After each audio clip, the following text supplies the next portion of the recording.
જય માતાજી મિત્રો, હર હર મહાદેવ. સ્વાગત છે તમારું મારી યુટ્યુબ ચેનલ આજના સત્સંગમાં.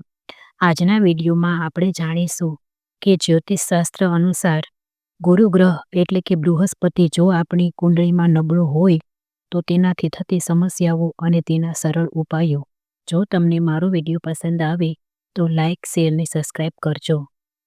ગુરુ ગ્રહ નબળો હોય તો આવી સમસ્યાઓ સર્જાય છે, જેમ કે અભ્યાસમાં મન ન લાગે, યોગ્ય માર્ગદર્શન ન મળે, નિર્ણય લેવામાં ગૂંચવણ થાય, નોકરી વ્યવસાયમાં સ્થિરતા ન રહે, આવક હોવા છતાં બચત ન થાય, પ્રમોશન અથવા વિકાસમાં વિલંબ થાય, લગ્નમાં વિલંબ આવે, દાંપત્ય જીવનમાં મતભેદ જણાય, માતા પિતા શિક્ષક સાથે અણબનાવ થાય, આત્મવિશ્વાસની કમી રહે, નૈતિકતા અને ધર્મથી દૂર થવું, ખોટા નિર્ણયો અને ખોટી સંગતો, પાચન તંત્રની સમસ્યા, વજન વધતું જાય, ડાયાબિટીસ જેવી તકલીફોની શક્યતાઓ થાય છે. તો આના ઉપાયમાં આપણે શું કરવું જોઈએ તે જાણી લઈએ.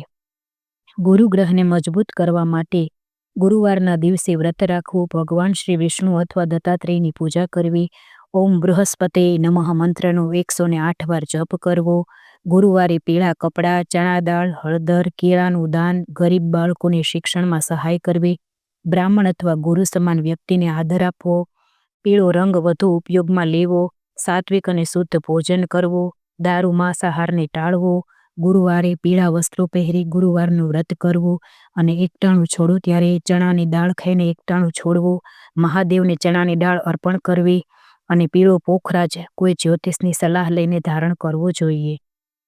આવી રીતે મહાદેવને તમે ગુરુવારે પૂજા કરશો પીળી વસ્તુ ચડાવીને તો પણ તમારું ગુરુગ્રહ મજબૂત થશે. જય માતાજી.